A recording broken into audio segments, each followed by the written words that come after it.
Pleasure to talk to both of you. It must be so exciting to go around the world and promote this film and see the fans for the first time react, right? It's wonderful. I mean, yesterday we were in the middle of Disneyland Paris, and there's thousands of people and children and kids just watching us, and the castle's behind us, and it's all quite magical and wonderful. Is this when the reality sinks in? Because obviously when you step on a set like that, it's a movie role, so you're going to work. But is this when you realize, oh gosh, I'm part of Pirates? I think yesterday was like that for me, Yeah. you know, just being up on stage and watching all the fans that have loved this franchise for 15 years, something like that, you know. They really feel excited to see this one, so we're kind of, you know, waiting for it to come out and to see what people think. It's been 2.5 years since we shot it. That's crazy. Exactly, it just goes Yeah. like Very that in quickly. a flash.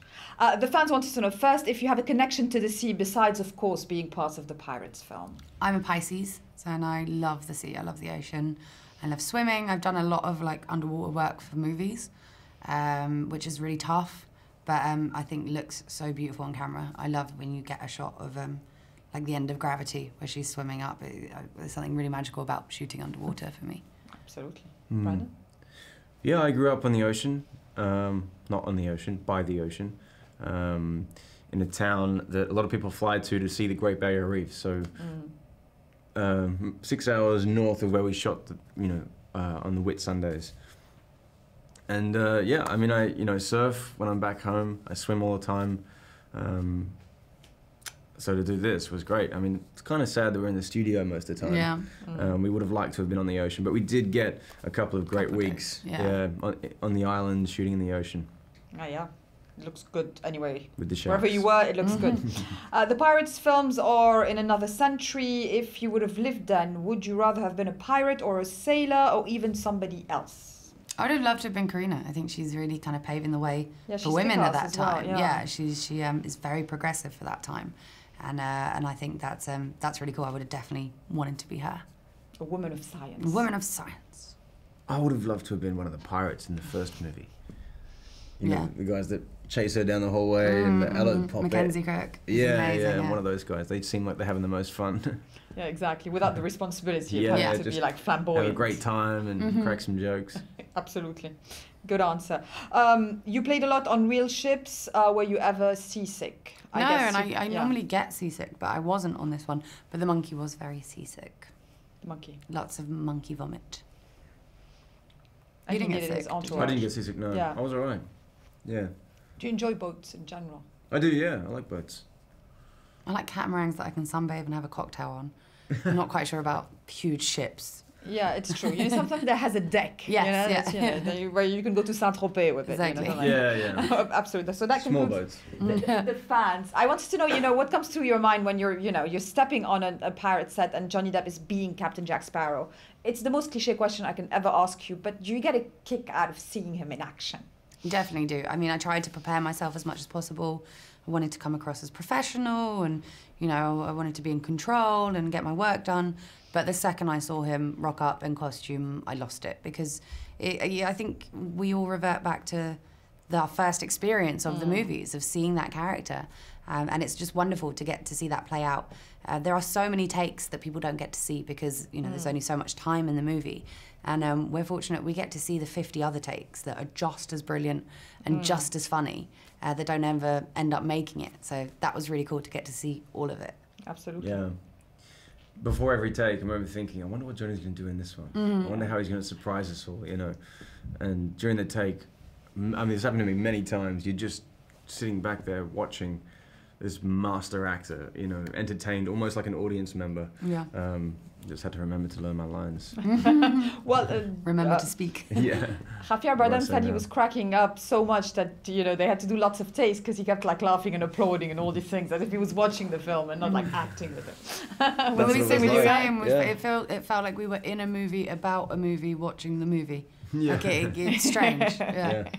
Tell us a little bit more about Karina first and Henry as well, and the backstory that we can reveal to the audience without spoiling it. She is an orphan, and she was left with one item, which is her prized possession. It's a diary, and her entire life has been studying this diary. It's the reason she's an astronomer and a horologist, and the reason why she wants to go to university. but she's denied that right because she's a woman. She's accused of being a witch because she's intelligent. So, you know, she's a very interesting character. And her mission is to find the Trident of Poseidon and to unlock this diary that she believes was left to her as a mission.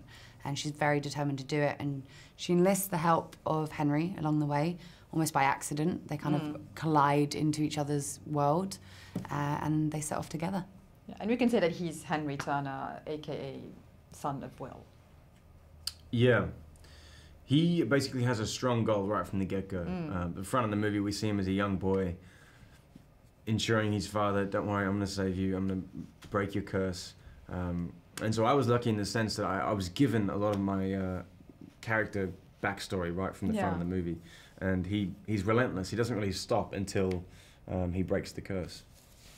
Both of you have been in many films before. This is not your first film, but it's got the blockbuster effect to it. Do you already feel it and how it might propel your career to a different horizon? It definitely feels different. I think for me personally, every set I step onto, I treat the same. Even if it's an incredibly low budget indie in a muddy field in the north of England, or a huge somewhere. set in Australia. Muddy, also yeah, muddy, muddy also in muddy. a field. Yeah, the running. Work, the work should always be the same. You should always give the same focus and the same commitment. And it's only times like this afterwards that you notice the appeal of something. And it's really exciting. I think for me, it's been really nice to see how many people have been inspired by these movies, and you know, it brings genuine joy to so many different generations. They enjoy it. It's great to be a part of that. And for you, Bran? I just feel lucky that there's already such a worldwide fan base. You know, millions of people already love the movie. And so for us, we're lucky that we're kind of, you know, a part of something that already seems like it's loved, you know. The fans seem very loyal and excited to see the movie. And I'm just waiting to see what they think. Yeah, no, absolutely. We spoke about Johnny Depp, but obviously, you know, Geoffrey Rush is quite spectacular as Barbossa. So tell us a little bit about him and the sense of humor that he brings anywhere he goes. He's a very flamboyant guy, which is what's so amazing about him. You kind of, I expected him to be quite serious and quite stoic, but he's not at all. He wears bright, flowery shirts, and he loves moving his hands around, and he'll give you so much time. He'll talk to you, it's all of this, and it's great to see him work. But it's also great to kind of hang out with him in between because he's got so much personality. And he was great with me. He took me aside and we sat down and we worked through the script together, one-on-one, which, you know, for an actor of that caliber to take the time to do that with me is pretty amazing. So he's a dude. Yeah, I agree. As a fellow Aussie, I'd watched his work for years. You know, his stuff in Shine is amazing. And especially this character, I always felt like Barbossa was the best villain. You know, he always seems like a villain, even though he's with the pirates. He always has an air of, you know, changing sides and, you know, being the bad guy again. And so I kind of enjoyed seeing that mystique. You know, every movie I wondered what Barbossa was going to do. And now we know. Now we know.